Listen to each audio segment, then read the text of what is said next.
Ducati je 10 godina učila MotoGP da je aerodinamika pitanje dodavanja više opterećenja, više krila, više downforcea, više pritiska na prednjem dijelu. A onda je došla Aprilia radeći potpuno suprotno. Dok je Ducati punio motocikl dodacima, Aprilia je počela skrivati zrak unutar karoserije. I najapsurdnije od svega je to što bi sustav mogao biti potpuno legalan. Nema gumba, nema električnih motora, nema vidljivih pokretnih dijelova. No u Sepangu su brojni inženjeri iz padoka primijetili nešto jako neobično u telemetriji. RSGP je dobivala brzinu upravo kada bi je trebala gubiti, a to u MotoGP-u ne prolazi bez posljedica, jer dobiti 6 ili 7 km/h u ravnom dijelu bez dodirivanja motora je kao pronaći skrivenu snagu unutar pravila. I ovdje je paradoks. Aprilia bi mogla pronaći način da ima dva različita motocikla, koristeći isti motocikl, jedan za ravnicu, drugi za zavoj, bez apsolutno ikakvih promjena. Usporeni snimak Aprilije koja se naginje u zavoju, a zatim ubrzava na pravcu. Snimke F-dukta McLarena u Formuli 1. Jer da, sve ukazuje na to da je Aprilia inspiraciju pronašla u ideji koja je bila zabranjena u Formuli 1 prije više od 15 godina. A sada je Ducati bijesan. FIM tiho promatra. A cijeli padok pokušava shvatiti jesmo li svjedoci najveće tehničke genijalnosti od whole shot uređaja. Ili najbrutalnije pravne rupe u modernoj povijesti MotoGP-a. Prije nego što nastavimo, želim samo jednu riječ u komentarima. Genijalno ili prevara. Samo jedna riječ. Jer kada shvatiš kako ovo funkcionira, vjerojatno ćeš nekoliko puta promijeniti mišljenje tijekom videa. Da bi razumio zašto je ono što Aprilia radi toliko disruptivno, prvo treba razumjeti problem koji je Ducati postavio u središte MotoGP-a tijekom posljednjeg desetljeća. Kada je Gigi D'Aligna stigao u Borgo Panigale 2013. godine, našao je motocikl koji je bio najbrži u ravnom dijelu prvenstva i jedan od najtežih za vožnju u svemu ostalom. Desmosedici je imala brutalan motor, ali je radila nekontrolirane wheelije pri izlasku iz zavoja, što je prisililo elektroniku da konstantno smanjuje snagu. Rješenje koje je D'Aligna implementirao bilo je dodavanje aerodinamičkog opterećenja na prednji dio motocikla putem wingleta, prvo vanjskih, a zatim integriranih u karoseriju. Rezultat je povijest. Ducati je svoje nedostatke pretvorio u prednosti i izgradio tehničku hegemoniju koja i danas definira prvenstvo. No, ta hegemonija ima cijenu koju su svi proizvođači morali prihvatiti. Kopiranje filozofije Ducatija znači ulaganje u zračne tunele, u inženjere aerodinamike, u procese računalnog dizajna koji zahtijevaju i vrijeme i novac. KTM je angažirao stručnjake iz programa Formule 1 Red Bulla. Honda je nekoliko puta redizajnirala svoje obloge u nekoliko godina pokušavajući povratiti konkurentnost. Yamaha je provodila cijele sezone pokušavajući razumjeti zašto njezin motocikl, koji je bio savršen za vozače s glatkim i fluidnim stilom poput Jorgea Lorenza, odjednom nije mogao generirati downforce koji su novi cirkuiti i nove Michelin gume zahtijevali. Aprilia se našla u drugačijoj poziciji. S manjim proračunom od Ducatija i s inženjerskom osnovom koja dolazi iz potpuno drugačije filozofije, u Noale su donijeli odluku koja se tada činila pragmatičnom, ali se sada otkriva kao strateška. Umjesto da se natječu s Ducatijem na njegovom terenu, odlučili su pronaći performanse gdje nitko nije gledao. I ovdje je temeljna kontradikcija koju je Aprilia identificirala, a koju gotovo nitko nije objasnio dovoljno jasno. Aerodinamičko opterećenje u MotoGP-u funkcionira kao kratki pokrivač. Ako dobiješ stabilnost pri kočenju i u zavoju, gubiš maksimalnu brzinu na pravcu jer povećavaš otpor naprijed motocikla.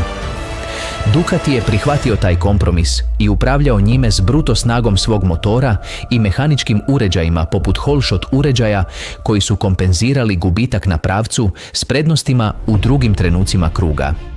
Cijela filozofija dizajna Desmosedicija izgrađena je oko tog prihvaćanja. Aprilia je počela postavljati drugačije pitanje. Ne kako bolje upravljati angažmanom, već je li angažman zapravo neizbježan? Što ako bi motocikl mogao aerodinamički djelovati na jedan način u ravnom, a na drugi način u zavoju, bez da vozač mora učiniti išta da izazove tu promjenu? Ne govorimo o aktivnoj aerodinamici koju kontrolira vozač ili elektronika, jer je to izričito zabranjeno pravilnikom. Govorimo o nečemu suptilnijem i pametnijem, korištenju prirodnog kretanja motocikla koje nikada ne staje kao mehanizma koji aktivira promjenu. Kako bi se razumjela veličina onoga što je Aprilia mogla razviti, potrebno je brzo se vratiti u 2010. i jedan od najsvjetlijih i najkontroverznijih epizoda u recentnoj povijesti Formule 1. McLaren je u tu sezonu ušao s inovacijom koju je tim tajno razvijao mjesecima, F-Duct. Sustav je bio konceptualno jednostavan i tehnički genijalan. Unutarnji kanal povezivao je prednji dio automobila s stražnjim krilom. U određenim uvjetima vozač je mogao usmjeriti dio tog protoka zraka na način koji je mijenjao aerodinamičko ponašanje stražnjeg krila, smanjujući otpor na pravcu i povećavajući maksimalnu brzinu bez potrebe za fizičkim pomicanjem krila. Vozač je aktivirao sustav zatvarajući kanal koljenom ili laktom, što je zahtijevalo specifičnu obuku i dodavalo stvarno kognitivno opterećenje u vožnji, ali je pružalo mjerljivu prednost na svakom pravcu staze. FIA je to zabranila prije nego što je ta sezona završila. Službeni razlog bio je da se radilo o elementu koji je kontrolirano mijenjao aerodinamičko ponašanje automobila od strane vozača, što je graničilo s regulativnom definicijom aktivne aerodinamike. Pravi razlog, koji su svi u padoku znali, bio je taj da je McLaren pronašao tako značajnu izvedbu da bi, ako se to dozvoli, svi timovi morali to razvijati ili bi trajno ostali u nepovoljnom položaju. A to bi stvorilo razvojnu utrku koju nitko nije želio financirati usred globalne ekonomske krize. Sada, pravilnik MotoGP-a i onaj Formule 1 su različiti dokumenti s različitim definicijama. I ovdje je siva zona koju bi Aprilia mogla istražiti s kirurškom preciznošću. Tehnički pravilnik MotoGP-a zabranjuje mobilne aerodinamičke uređaje koji se aktivno kontroliraju bilo od strane vozača, elektronike ili bilo kojeg mehaničkog sustava posebno dizajniranog za tu svrhu. No, postoji ključna razlika koju pravilnik ne obrađuje dovoljno detaljno. Ne zabranjuje aerodinamičke promjene koje se događaju kao posljedica prirodnog kretanja motocikla tijekom normalne vožnje. I ovdje inženjering Aprilije postaje doista zanimljiv. Moderna MotoGP je objekt koji se neprestano kreće dok je na stazi. Prednja suspenzija može se komprimirati više od 100 mm pri jakom kočenju. Časi se savija na proračunate i kontrolirane načine prema filozofiji svakog proizvođača. Kut nagiba u zavoju prelazi 65 stupnjeva u nekim konfiguracijama. Visina težišta neprestano se mijenja. Svaki od tih pokreta mijenja pritiske zraka koji djeluju na oblogu, unutarnje kanale i aerodinamičke površine. Ono što bi inženjeri iz Noalea učinili jest dizajnirati sustav unutarnjih kanala RSGP-a na način da ti prirodni geometrijski promjene motocikla koji se događaju pri svakom kočenju, u svakom zavoju, pri svakoj akceleraciji, proizvode specifične i proračunate aerodinamičke promjene. Motocikl postaje vlastiti prekidač. Nitko ne aktivira ništa. Fizika to radi sama. Idemo to izgraditi od nule, jer tehničko objašnjenje je važno i zaslužuje da se napravi ispravno. Moderna MotoGP ima mrežu unutarnjih kanala unutar karoserije koje većina publike nikada ne vidi. Neki su za hlađenje, kako bi se uklonila toplina iz motora i kočnica. Drugi su aerodinamični, dizajnirani za usmjeravanje protoka zraka na načine koji generiraju silu potiska ili smanjuju otpor u specifičnim područjima.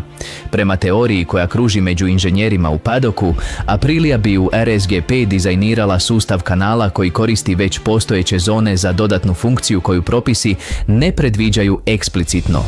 Promjenu odredišta protoka zraka ovisno o položaju ovjesa. Zamislite razdjelnik unutar karoserije. Zrak ulazi sprijeda pod visokim pritiskom. Prije nego što izađe, dolazi do tog razdjeljnika. U normalnim uvjetima vožnje, protok ide prema jednom odredištu, ali kada se motorno vozilo potopi u kočenju, kompresija prednjeg ovjesa fizički približava dvije unutarnje površine, što sužava ili zatvara jedan od puteva bifurkacije i preusmjerava protok prema drugom. Nema ventila, nema aktuatora. Postoji geometrija dizajnirana tako da fizika obavi posao. Na ravnoj cesti, kada je ovjes produžen i motorno vozilo je u poziciji velike brzine, Protok se može usmjeriti prema stražnjim područjima niskog pritiska na način koji smanjuje ukupni otpor motocikla. Učinak bi bio sličan F-duktu McLarena. Dio turbulencija koje obično usporavaju stražnji dio motocikla se smanjuje, a maksimalna brzina se povećava bez potrebe za promjenom snage motora. Prema podacima telemetrije koji su izazvali sumnje u Sepangu, ta dobit mogla bi biti između 6 i 8 km na sat, što je u MotoGP-u ogromna razlika jer nije praćena uobičajenim troškom u downforceu. U zavoju geometrija se potpuno mijenja. Kada se motocikl nagne iznad 50 stupnjeva, raspodjela pritisaka na karoseriji je radikalno drugačija od one motocikla u vertikalnom položaju. Ako je sustav kanala dizajniran da odgovara i toj promjeni geometrije, isti protok zraka koji je u pravcu smanjio otpor mogao bi se preusmjeriti kako bi stabilizirao kritična područja stražnjeg dijela, poboljšavajući ponašanje protoka oko stražnje gume i smanjujući lokalne temperature te gume u fazi ubrzanja. I evo posljedice koja sve objašnjava. Ako stražnja guma dobije uredniji protok na izlazu iz zavoja, radi na manjoj temperaturnoj razlici između središta i rubova, što znači veću dosljednost prijanjanja tijekom više krugova. U MotoGP-u 2025. i 2026. s Michelin gumama koje su dostigle vrlo zrelu razinu razvoja, upravljanje toplinom stražnjeg dijela je varijabla koja odvaja timove koji mogu održavati jak ritam 20 krugova od onih koji se gube u drugoj polovici utrke. To objašnjava nešto što su mnogi vozači javno komentirali od 2024. godine, a da to nisu mogli potpuno opravdati. Aprilia ubrzava s neobičnom glatkoćom izlazeći iz zavoja i bolje čuva stražnju gumu nego što bi snaga njenog motora trebala omogućiti. To nije samo mehanička konfiguracija. To je upravljanje opterećenjem i temperaturom u vrlo specifičnom trenutku ciklusa kruga. Ducati se ne boji izgubiti utrku. U Borgo Panigaleu su dovoljno godina osvajali naslove da znaju da trenutni poraz ne definira prvenstvo. Ono čega se boje je nešto strukturalnije i teže za upravljanje. Da je netko pronašao konceptualnu prednost koju nije moguće brzo kopirati. Hegemonija Ducatija u posljednjem desetljeću izgrađena je upravo na takvim prednostima. Holshot uređaj bila je ideja koju su rivali implementirali na konkurentni način tek nakon 2 sezone. Uređaji za visinu vožnje dodali su još jedan sloj složenosti koji je samo Ducati potpuno ovladao u prvoj godini. Ekstremna aerodinamika karoserije trajala je još duže da bude izjednačena jer je zahtijevala ne samo kopiranje vanjskih oblika, već i razumijevanje filozofije unutarnjih tokova koja stoji iza svake površine. Daligna je izgradio kulturu inovacija u Ducatiju, koja je svaki novi koncept pretvarala u prednost koja je trajala barem 1 sezonu prije nego što je padok mogao doseći istu razinu. Sada se scena preokreće. Ako je Aprilia integrirala sustav upravljanja protokom koji ovisi o specifičnoj geometriji okvira i ovjesa RSGP, kopiranje toga nije samo pitanje dodavanja sličnih kanala na vlastitu karoseriju. Potrebno je točno razumjeti kako se svaki dio motocikla kreće u svakoj fazi kruga, kako ti pokreti utječu na unutarnje pritiske i kako dizajnirati površine razdjeljivanja da bi rezultat bio onaj koji se traži. To je proces koji počinje od osnovnog dizajna okvira, a ne od karoserije. A to znači da svaki tim koji želi replicirati to mora početi od praznog lista. Ono što situaciju čini posebno neugodnom za Ducatija je filozofija koja stoji iza toga. Borgo Panigale uvijek je djelovao pod pretpostavkom da je više. Više krila, više downforcea, više aerodinamičke složenosti, više mehaničkih uređaja. RSGP Aprilije predstavlja suprotnu filozofiju, eliminirati kompromis umjesto da ga upravlja. Ako se ta filozofija pokaže superiornom, ne samo u rezultatima već i u učinkovitosti razvoja, Ducati bi trebao preispitati principe koji su temelj njegove dominacije već 10 godina. To se ne može učiniti u jednoj sezoni. Osim toga, postoji psihološka komponenta koju ne treba podcjenjivati. Veliki timovi u motorsportu s vremenom razvijaju uvjerenje o tome koji je ispravan način rješavanja tehničkih problema prvenstva. To uvjerenje je korisno jer ubrzava odluke i koncentrira resurse, no također stvara slijepa mjesta. Ducati je bila toliko usredotočena na optimizaciju vlastitog aerodinamičkog paradigme da nije posvetila dovoljno resursa istraživanju je li sam paradigma jedina moguća. Aprilia, upravo zato što nije mogla konkurirati na istom terenu, morala je tražiti negdje drugdje. A ponekad je ograničenje resursa najbolja moguća inženjerska rješenja problema. Testovi predsezone u Sepangu imaju jedinstvenu osobinu u kalendaru MotoGP-a. To je trenutak kada timovi pokazuju dovoljno svojih razvoja kako bi potvrdili da postoje, ali dovoljno malo da bude nemoguće razumjeti točno kako funkcioniraju.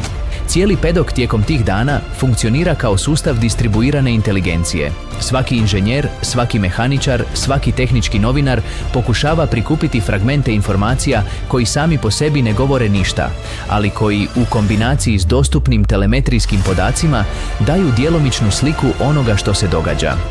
Na posljednjem noćnom testu u Sepangu, Aprilia je učinila nešto što je prekinulo te razgovore u padoku. Zabilježene maksimalne brzine nisu se uklapale u razinu aerodinamičkog opterećenja koju su vanjski promatrači mogli zaključiti promatrajući ponašanje motocikla u tehničkim sektorima. Motocikl s aerodinamikom postavljenom da bude brz na pravcu obično žrtvuje stabilnost u brzim zavojima. Sklona je većem pomicanju, zahtijeva više ispravki od vozača, generira neurednije telemetrijske podatke prilikom promjena smjera. La RSGP pokazivala je vršne brzine karakteristične za konfiguraciju s niskim opterećenjem, a istovremeno i ponašanje u zavojima karakteristično za konfiguraciju s visokim opterećenjem. Inženjeri koji su pregledali te podatke nisu došli do trenutnog zaključka, jer nijedan trenutni zaključak nije bio moguć. Ono što su učinili je upravo ono što rade dobri inženjeri kada naiđu na nešto što ne razumiju. Tražiti najjednostavnije objašnjenje koje je dosljedno svim promatranim podacima. A najjednostavnije objašnjenje koje se pojavilo u privatnim razgovorima u padoku bilo je da motocikl autonomno mijenja svoje aerodinamičko ponašanje između trenutaka visoke brzine i trenutaka dubokog nagiba. Nije prvi put da MotoGP doživljava ovakvu situaciju. Kada je Ducati uveo prve holeshot uređaje, tehnička zajednica je trebala nekoliko tjedana da točno shvati što rade, jer je učinak, spuštanje prednjeg dijela motocikla pri startu kako bi se smanjilo podizanje prednjeg kotača, bio vidljiv, ali mehanizam koji ga je proizvodio nije. Ono što je uslijedilo bilo je predvidljivo. Timovi koji su prvi shvatili sustav su ga kopirali, a oni koji su kasnili izgubili su pola godine razvoja. Paddock se jasno sjeća tog epizoda i zato, kada se pojavi nešto što ne odgovara poznatim modelima, reakcija je brza i tiha istovremeno. Tiha prema van, hitna prema unutra. Ono što dodaje dodatnu napetost je tajming. MotoGP je manje od 2 godine udaljen od najambicioznije promjene pravila u svojoj nedavnoj povijesti. Timovi donose odluke o razvoju koje će definirati njihovu konkurentnost ne samo 2026. nego i tijekom prijelaza na nove propise 2027. Otkriti u ovom trenutku da je Aprilia mogla pronaći konceptnu prednost koju novi propis ne adresira specifično znači da bi rad u sljedećih 18 mjeseci mogao biti djelomično pogrešno usmjeren za sve koji ne razumiju točno što radi RSGP. Tehničko pitanje o tome postoji li sustav i kako funkcionira je fascinantno. No, političko pitanje je još složenije, jer se dotiče načela na kojima se temelji propis MotoGP-a i odnosa između inovacija i kontrole u sportu. Tehnički propis MotoGP-a, kao i propis bilo koje kategorije motora, napisan je kako bi se zabranile konkretne stvari, a ne kako bi se definiralo što je dopušteno. Sve što nije izričito zabranjeno, implicitno je dopušteno, što je upravo načelo na kojem se temelji svaka relevantna inovacija u posljednjih 20 godina. Holeshot uređaji nisu bili zabranjeni kada ih je Ducati uveo. Ekstremna aerodinamika integrirana u karoseriju nije bila zabranjena kada je postala uobičajena. U svakom slučaju, FIM je morala odlučiti hoće li djelovati retroaktivno, što je podrazumijevalo zabranu nečega što već postoji i u što su timovi uložili resurse, ili jednostavno prihvatiti inovaciju kao dio evolucije prvenstva.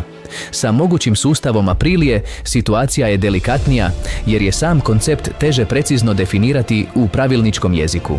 Zabraniti specifičnu cijev je lako. Zabraniti koncept da kretanje ovjesa mijenja unutarnji protok motocikla gotovo je nemoguće bez zabrane stvari koje su dio osnovnog dizajna svakog trkaćeg motocikla. U kojem trenutku sustav hlađenja postaje aerodinamički uređaj? U kojem trenutku prirodna geometrija unutarnje vilice postaje aktivni mehanizam? Ta pitanja nemaju očite tehničke odgovore, a to film stavlja u vrlo neugodnu poziciju. Regulativni kontekst dodaje još jedan sloj poteškoća. Dorna već godinama pokušava smanjiti troškove i složenost aerodinamičkog razvoja u MotoGP-u. Predložene promjene za 2027. idu upravo u tom smjeru. Manji fairing, manje slobode u dizajnu, manje dodataka, manje mehaničkih uređaja. Ako sada dođe do inovacije koja u suštini otvara novu dimenziju aerodinamičkog razvoja, unutarnjeg umjesto vanjskog, temeljenog na protokima umjesto na površinama, Dorna se suočava s mogućnošću da njezine vlastite promjene pravila budu nedovoljne da zadrže sljedeću utrku razvoja. Ipak, nitko u pedoku ne govori naglas da bi to trebalo zabraniti, jer tehnička inovacija nije samo dodatni element MotoGP-a. Ona je dio njegove identiteta i njegove ponude vrijednosti u odnosu na druge kategorije motocikala. Svaki put kada proizvođač pronađe domišljato rješenje unutar pravila, prvenstvo generira razgovore, analize, rasprave koje multipliciraju interes tehničke javnosti. Ta tehnička publika je nesrazmjerno važan dio publike i baze obožavatelja, koja MotoGP pretvara u ono što jest. Povijest uvijek slijedi isti obrazac. Prvo se minimizira, zatim se istražuje. Ako se potvrdi prednost, protestira se. Nakon toga se kopira. I konačno, kada svi to imaju, ili kada prvenstvo počne izgledati previše dominirano tim elementom, zabranjuje se. Svaka relevantna inovacija u posljednjih 15 godina prošla je kroz taj ciklus. Pitanje s mogućim F-daktom Aprilije nije hoće li se ciklus dogoditi, već u kojoj je fazi trenutno i koliko vremena ima prije nego što FIM odluči sastaviti novu klauzulu. Najvažniji dio ove priče nije postoji li sustav točno onako kako se opisuje u glasinama iz padoka. Važno je da, ako postoji, ima tehničku i regulativnu dosljednost koja ga čini potpuno uvjerljivim. To nije zavjera niti pretjerivanje. To je prirodna logika onoga što se događa kada tim s manje resursa od svojih suparnika odluči napasti problem iz kuta koji nitko nije istražio jer nitko nije bio prisiljen to učiniti. Ducati je naučio MotoGP da vanjska aerodinamika može redefinirati kako se pobjeđuje u utrci. Aprilia bi sada mogla učiti da sljedeći korak nije više vanjske aerodinamike, već manje. Koristiti cijeli motocikl kao integrirani aerodinamički sustav gdje svaki prirodni pokret generira izračunati učinak. Nema dodataka, nema dodatnih mehaničkih uređaja. Geometrija same motocikla koja djeluje kao mehanizam za kontrolu protoka. Ako se to potvrdi, MotoGP 2027 neće se samo manje sličiti konvencionalnim kategorijama motocikala. Sličit će nečemu što još nema ime. Kategoriji u kojoj je inženjerstvo unutarnjih fluida jednako važno kao i snaga motora ili kvaliteta vozača i gdje konkurentska prednost leži unutar motocikla umjesto iznad njega. To je ono što odvaja praćenje MotoGP-a od razumijevanja istog, jer obožavatelj koji samo gleda rezultate vidjet će da je Aprilia pobjedila u utrci. Onaj tko razumije inženjerstvo vidjet će da je netko upravo redefinirao gdje su granice propisa, fizike i onoga što motocikl za utrke može biti. Da si FIM, bi li to zabranio? Čitam te u komentarima. I ne gubi iz vida Apriliju, jer najopasniji motocikli nisu uvijek najjači. Ponekad su to oni koji zrak razumiju bolje od svih.